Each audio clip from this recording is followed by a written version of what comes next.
नमस्कार, आप देख रहे हैं आज तक। आपके साथ मैं हूं सईद अंसारी। स्वागत है आपका शंखनाद में। काकोरी में ऑपरेशन अलकायदा। उत्तर प्रदेश की राजधानी लखनऊ का काकोरी आज दहशत में आ गया क्योंकि काकोरी के एक इलाके में अलकायदा के आतंकवादियों के होने की सूचना मिली। एटीएस ने छापा मारा तो एक और मलिहाबादी तो दूसरा आतंकवादी पकड़ा गया। लेकिन आतंकवादियों के पकड़े जाने के बाद जो खुलासा हुआ वो दहशत, डर से भर देने वाला है।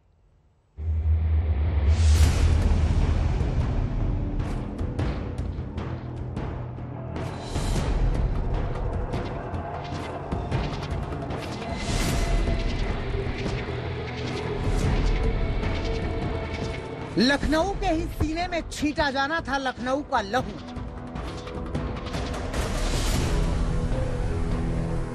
लखनऊ की फिजाओं में घोलनी थी बारूद की गंध।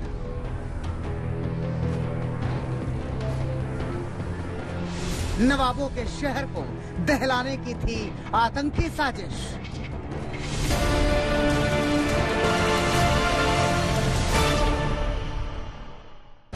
बिल्कुल ठीक सुन रहे हैं। पाकिस्तान के एबटाबाद में अलकायदा का मुखिया ओसामा बिन लादेन तो 2011 में ही मारा गया था, लेकिन उसके गुर्गे अभी भी आतंकी बारूद की गंध चाहते हैं। अलकायदा के इंडियन मॉड्यूल अंसार गजवातुल हिंद के आतंकियों ने इस बार उत्तर प्रदेश को दहलाने की साजिश रची थी।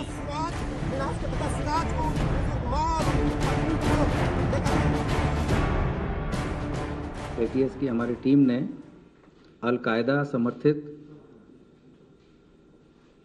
अंसार गजवातुल हिंद से जुड़े 2 आतंकियों को गिरफ्तार किया है।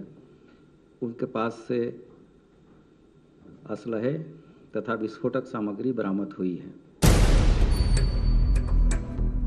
देखिए, लखनऊ में काकोरी के दुबग्गा के इमारत के बाहर कमांडो की बूटों की आवाजें हैं। 3 घरों के बाहर कमांडो की मुस्तैदी बताती है कि यहाँ कभी भी कुछ भी हो सकता है। इलाके में मुर्दा खामोशी है और इस नूशी एम्पोरियम के अंदर हलचल।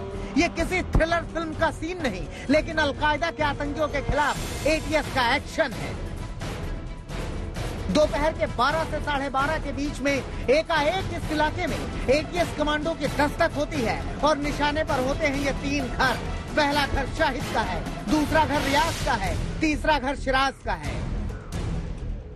एटीएस ने यहाँ छापा मारा तो एटीएस के होश उड़ गए क्योंकि यहाँ लखनऊ को दहलाने की भयानक साजिश पनप रही थी। दहशत ज़दा बात यह है कि 1-2 दिन के भीतर ही उत्तर प्रदेश को सिलसिलेवार धमाके से ये दहलाने वाले थे।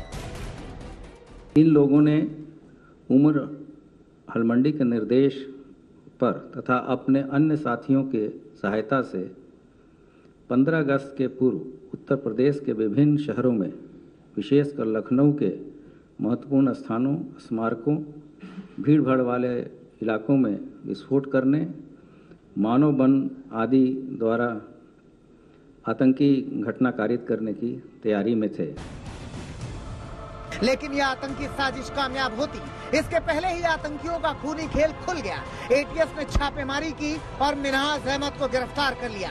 मिन्हाज अहमद शिराज अहमद का बेटा है। मिन्हाज की गिरफ्तारी के साथ ही एटीएस ने मलिहाबाद में भी छापेमारी की और यहां से मसीरुद्दीन नाम के आतंकी को गिरफ्तार कर लिया। मसीरुद्दीन के पास से भी भारी मात्रा में विस्फोटक मिला है। एक टीम ने आज आतंकी अभियुक्त मिन्हाज अहमद, जिसकी उम्र लगभग 30-32 वर्ष है, के दुबग्गा थाना काकोरी अंतर्गत जो निवास है वहां पर दबिश दी गई तथा अभियुक्त मिन्हाज घर पे मिला और उसके घर से भारी मात्रा में विस्फोटक पदार्थ तथा जमा तलाशी में एक अदद पिस्टल बरामद हुई है। छापेमारी में पुलिस को भारी भरकम विस्फोटक से लैस 2 कुकर बम मिले हैं, एक टाइम बम मिला है, जिंदा बम भी मिले हैं, साथ ही धमाके से जुड़े बाकी सामान भी मिले हैं। बताया जा रहा है कि एटीएस ने यहां से 5 बोरा सामान जब्त किया है। खबर ये भी है कि छापेमारी के तुरंत बाद आतंकियों ने कुछ जलाया था। बहुत संभव है कि उसमें धमाके की साजिश का पूरा प्लान रहा हो। फिलहाल इसकी जांच हो रही है। पुलिस की माने तो आतंकियों के तार लखनऊ से कानपुर तक जुड़े हुए हैं और छापेमारी से पहले इनके साथी यहां से भागने में कामयाब हो गए। अन्य टीमों के द्वारा इन आतंकवादियों के अन्य सहयोगियों के तलाश के लिए विभिन्न स्थानों पर दबिश दी जा रही है। पूछताछ के दौरान हिरासत में लिए गए अभियुक्तों द्वारा अपने सहयोगियों के घर से भाग जाने की बात बताई गई है, जिसके क्रम में एटीएस की टीम द्वारा स्थानीय पुलिस से सहयोग लेकर सघन चेकिंग कराई जा रही है। जाहिर सी बात है कि आतंकियों का मंसूबा बेहद खतरनाक था। वो बेहद ही खूंखार इरादे के साथ पूरी प्लानिंग किए बैठे थे। वो तो शुक्र था एटीएस का, जिन्होंने समय रहते यहाँ छापेमारी की और आतंकियों को समय रहते गिरफ्तार कर लिया। एक्सक्लूसिव विजुअल यूपी एटीएस पर, जिसमें मिन्हाज के पिता सिराज को उनकी बुजुर्ग मां और उनकी पत्नी को लेकर के यूपी एटीएस की टीम जा रही है। यूपी एटीएस की टीम अब इनका आमना सामना कराएगी और इससे पहले सिराज के, कहा जाए कि सिराज के जो 3 बैग थे उनको ले जाया गया था। सिराज के 3 बैग को ले गई थी यूपी एटीएस। दिल्ली से अरविंद ओझा के साथ समर्थ श्रीवास्तव और संतोष शर्मा, लखनऊ, आज तक। संतोष शर्मा हमारे संवाददाता सुबह से इस खबर की पल-पल की जानकारी आप तक पहुंचा रहे हैं। संतोष इस समय भी हमारे साथ हैं। संतोष, इस बेहद मुश्किल लेकिन सफलतापूर्वक अंजाम दिए गए ऑपरेशन को कैसे एटीएस ने पूरा किया? देखिए, ये पूरा ऑपरेशन 7 घंटे का ये ऑपरेशन चला और 7 घंटे का जो ऑपरेशन था वो बेसिकली सर्च ऑपरेशन था। सर्च ऑपरेशन 3 घरों में किया गया, लेकिन धीरे धीरे से वो सर्च ऑपरेशन एक घर जो सिराज, जो मिन्हाजुद्दीन है, सिराज का बेटा मिन्हाजुद्दीन है, उसके घर तक फोकस हो गया और उसके बाद से करीब 3 घंटे, 3 से 3.5 घंटे यूपी एटीएस ने जो ऑपरेशन किया, वहां से मिन्हाज के जो कमरे से जो सामान मिला है, 3 से 4 बैग जो मिन्हाज यूज कर रहा था उनको लेकर के गई है। इसके साथ ही मिन्हाज के पिता, बुजुर्ग मां को भी लेकर के गई है, जिनसे अब यूपी एटीएस माना जा रहा है कि पूछताछ करेगी। तो ये बेहद गोपनीय ऑपरेशन था। ये कहा जा रहा था कि जो इंटेलिजेंस इनपुट था उसके बाद से यूपी एटीएस लगातार सक्रिय थी और सुबह करीब 10:30 बजे से 11 बजे के बीच में अचानक से यूपी एटीएस ने पूरे इलाके को घेर लिया। यूपी एटीएस ने लखनऊ पुलिस से संपर्क किया, लखनऊ पुलिस ने पूरे इलाके को कार्डन ऑफ किया और यूपी एटीएस ने सर्च ऑपरेशन शुरू किया, जिसके बाद 7 घंटे। बहुत धन्यवाद संतोष शर्मा हमारे संवाददाता जानकारी दे रहे थे। अब सवाल यह है कि कैसे आतंकवादी संगठन अलकायदा लखनऊ तक अपने पांव पसारने में सफल हुआ। इस पूरी आतंकी स्टोरी में सिर्फ काकोरी या लखनऊ नहीं है, बल्कि उत्तर प्रदेश के कई और शहर भी हैं। ये शहर आतंकवादियों के निशाने पर थे। इतना ही नहीं, लखनऊ के आतंकवादियों को पाकिस्तान के पेशावर और अफगानिस्तान पाकिस्तान की बॉर्डर पर बैठे उसके हैंडलर्स से लगातार निर्देश मिल रहे थे। आप भी देखिए कैसे ये पूरी साजिश रची गई थी, जिसे हमारे सुरक्षा बलों ने खत्म कर दिया।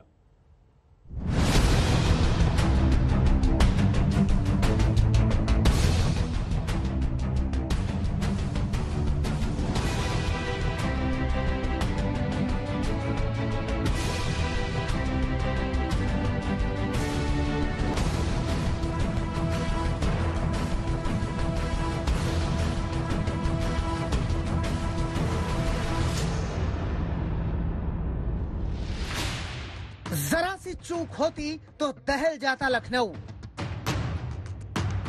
जरा सी चूक होती तो नवाबों के नगर में कोहराम मच जाता। जरा सी चूक होती तो खून खून हो जाता लखनऊ। ये सब हो जाता अगर एजेंसियां अलर्ट पर नहीं होती और गिरफ्तार नहीं होते अलकायदा से जुड़े अंसार गजवातुल हिंद के आतंकी।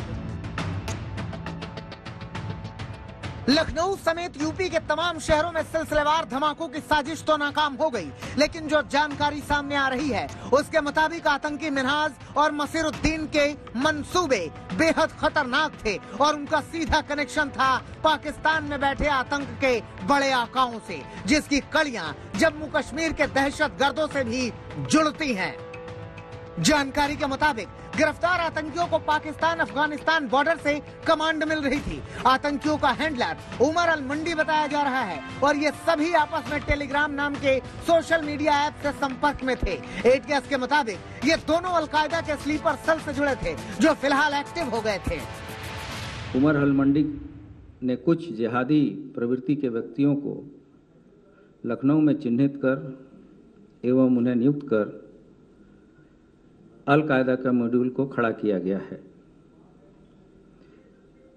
यह मॉड्यूल अंसार गजवातुल हिंद, जो कि अल कायदा का ही एक अंग है, के अंतर्गत आतंकी घटनाओं को अंजाम देने के लिए तैयार किया गया है। इस मॉड्यूल के जो प्रमुख सदस्य हैं उनका नाम है मिन्हाज, मसीरुद्दीन व शकील। एटीएस के इस बड़े एक्शन के बीच सवाल ये भी है कि आखिर लखनऊ में रहते हुए इन लोगों का आतंक से ऐसा कनेक्शन कैसे हुआ कि ये यूपी के शहर शहर में धमाकों की साजिश रचने लगे। पड़ोसियों के मुताबिक गैराज चलाने वाला शाहिद 9 साल पहले नौकरी के लिए दुबई गया था। शाहिद साहब 9 साल पहले सऊदी में थे, तब से अपना यहाँ आए हुए हैं, अपने परिवार के साथ अच्छे से रह रहे हैं और इनका छोटा सा अपना एक गैराज है।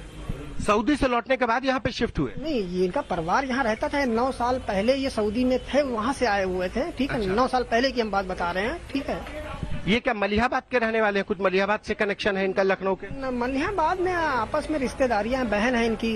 बहराइच का कोई कनेक्शन है क्या? बहराइच का फतेहपुर के लोग? सर कनेक्शन के बारे में तो हम कुछ नहीं बता पाएंगे, नहीं हमें कोई जानकारी। आप इनको कब से जानते हैं? हम इनको 12-13 साल से जानते हैं। एटीएस को पता चला है कि गिरफ्तार मिन्हाज, मसीरुद्दीन और उसका साथी शाहिद ही धमाके वाली साजिश की सबसे अहम कड़ियां हैं, जो अपने हैंडलर के निर्देश पर 15 अगस्त से पहले उत्तर प्रदेश को दहलाने की प्लानिंग कर रहे थे। इस गिरोह में लखनऊ तथा कानपुर के इनके अन्य साथी भी शामिल हैं। इनके द्वारा उत्तर प्रदेश के तथा मुख्यतः लखनऊ में कभी भी आतंकवादी घटनाएं की जा सकती हैं, इसकी सूचना थी। बताया जा रहा है कि बीते दिनों हुए एक छोटे ब्लास्ट से एटीएस के इन छिपे आतंकियों का सुराग मिला था। सुरक्षा एजेंसियों ने कड़ियां जोड़ी तो इसके तार कश्मीर से लेकर सीमा पार तक पहुंच गए। यही वजह है कि पूरे ऑपरेशन के दौरान जम्मू कश्मीर पुलिस के बड़े पुलिस अफसर भी लगातार यूपी एटीएस के संपर्क में बने थे। खबर ये भी है कि एटीएस की छापेमारी के दौरान इन घरों में मौजूद 4 से 5 लोग फरार हो गए हैं, जिनके पास भी विस्फोटक होने की आशंका जताई जा रही है। पूछताछ के दौरान हिरासत में लिए गए अभियुक्तों द्वारा अपने सहयोगियों के घर से भाग जाने की बात बताई गई है, जिसके क्रम में एटीएस की टीम द्वारा स्थानीय पुलिस से सहयोग लेकर सघन चेकिंग कराई जा रही है। आतंकी खतरे को देखते हुए लखनऊ से सटे सभी जिलों को अलर्ट कर दिया गया है। साथ ही रेलवे स्टेशन, बस अड्डों और एयरपोर्ट की सुरक्षा बढ़ा दी गई है। दिल्ली से अरविंद ओझा के साथ समर श्रीवास्तव और संतोष शर्मा, लखनऊ, आज तक। लखनऊ में आतंकवादियों के होने की खबर ने पूरे लखनऊ को हिलाकर रख दिया। माहौल गर्म है, मगर इस गर्म माहौल में राजनीति भी गर्मा गई, क्योंकि उत्तर प्रदेश सरकार जनसंख्या नियंत्रण नीति लाने जा रही है। और इस नीति का अर्थ यह है कि जिनके 2 बच्चे होंगे उन्हें तो पुरस्कार मिलेगा, मगर जो लोग जनसंख्या नीति नहीं मानेंगे उन्हें तिरस्कार मिलेगा।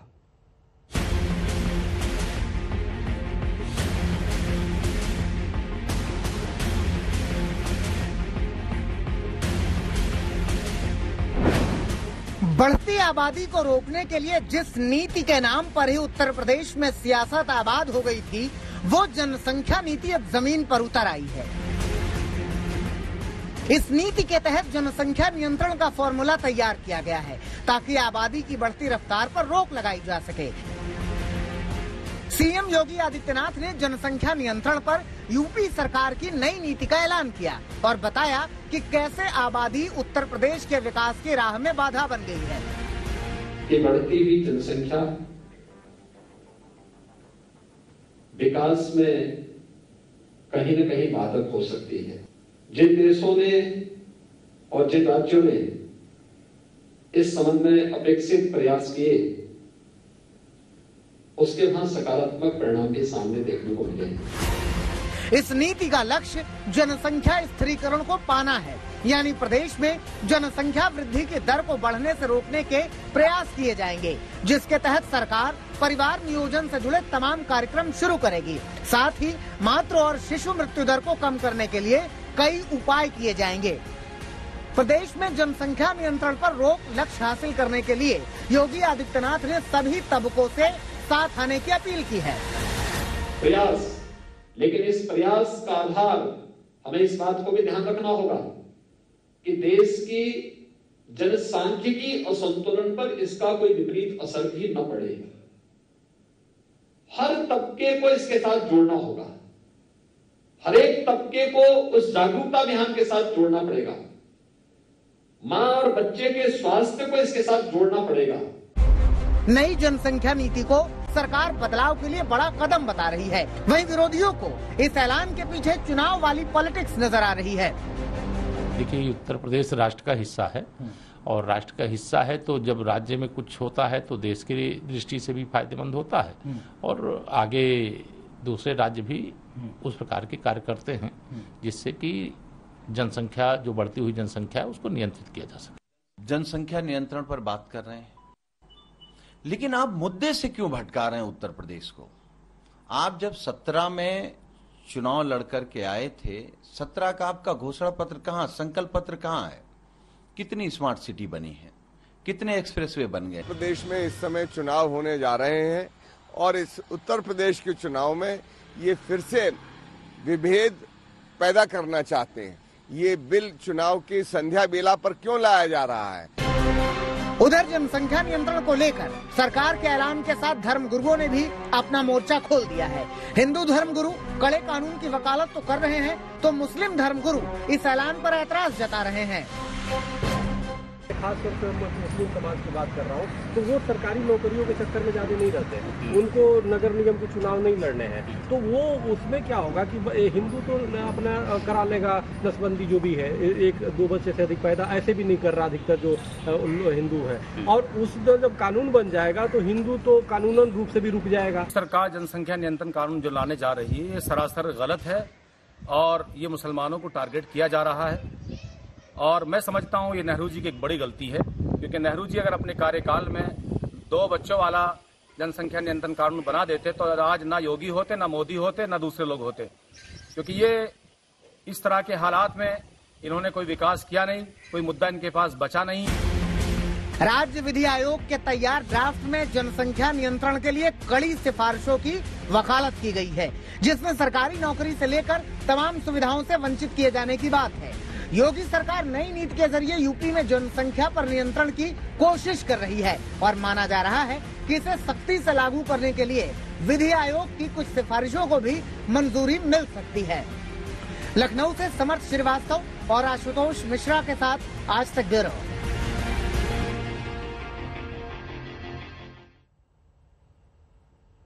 आइए अब बात करते हैं उत्तराखंड की। उत्तराखंड में नए मुख्यमंत्री बने हैं पुष्कर सिंह धामी।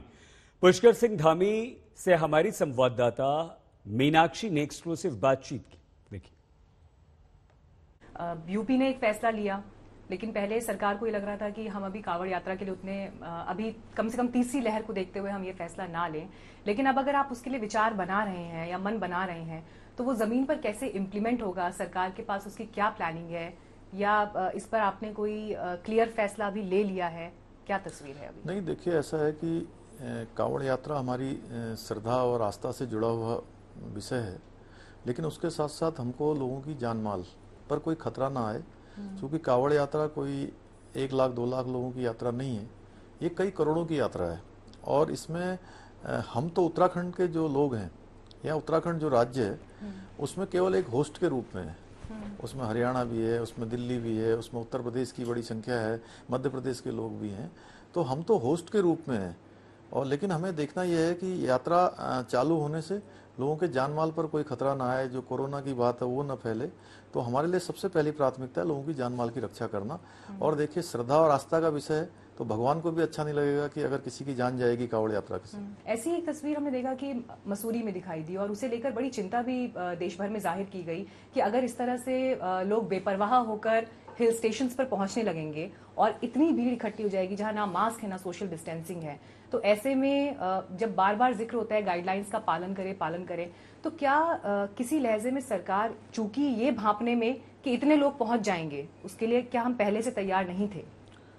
नहीं, देखिए ऐसा है कि बहुत दिनों के बाद जो है, चूंकि वैसे तो 4 धाम यात्रा बंद है और पर्यटक जो हमारे यहाँ आ रहे हैं उनके लिए हमने RT-PCR अनिवार्य रूप से कर रखा है कि RT-PCR के बिना जो है वहाँ पर प्रवेश नहीं मिलेगा। लेकिन जो बीच में कुछ चीज़ें ऐसी आई हैं कि अचानक खुलने के कारण से केवल बाहर के लोग नहीं, वो देहरादून और उसके आसपास के लोग भी जो है वो केम्प्टी फॉल और मसूरी पहुँच गए थे। तो उसके कारण से अत्यधिक ज़्यादा एकदम से जो बाहर से आने वाले संख्या नहीं थी, वो उत्तराखंड के अंदर की संख्या थी। लेकिन उसके बावजूद भी हम लोगों ने जो है अभी नई गाइडलाइन जारी कर दी है कि अब जो भी होटल है हमारे वो 50% जो है क्षमता के आधार पर ही चलाए जाएंगे और कोई भी अगर बिना मास्क के घूमेगा तो उसका चालान पहले से हो रहा है और मास्क भी वितरित किए जा रहे हैं। हम लोगों का पूरा ध्यान है कि किसी भी तरीके से लोगों को बचाया जाए। सोशल मीडिया पर एक वीडियो वायरल होने लगा जिसमें देखा जा सकता है कि दिलीप कुमार अस्पताल के बिस्तर पर हैं और उनकी पत्नी सायरा बानो उन्हें खाना खिला रही हैं। वीडियो के साथ ये दावा किया जा रहा है कि ये वीडियो अस्पताल में दिलीप कुमार के इंतकाल से पहले उनके अंतिम समय का है। India today anti fake news war room ने यह पाया कि पोस्ट में किया गया दावा गलत है।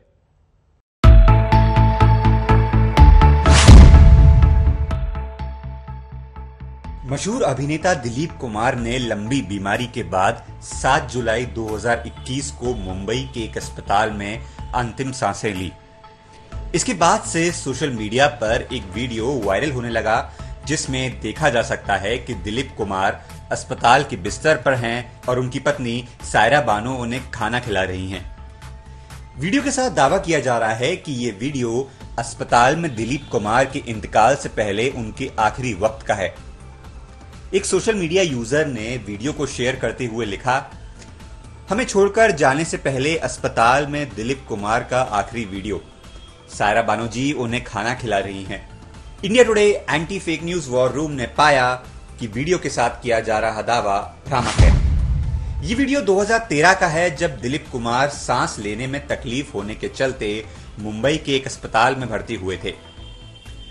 इनवे टूल की मदद से वायरल वीडियो के की फ्रेम काट कर उन्हें रिवर्स सर्च करने पर हमें इस वीडियो के कुछ स्क्रीनशॉट मिले जो 2013 में छपी इंडियन एक्सप्रेस और न्यूज 18 की खबरों में इस्तेमाल किए गए हैं।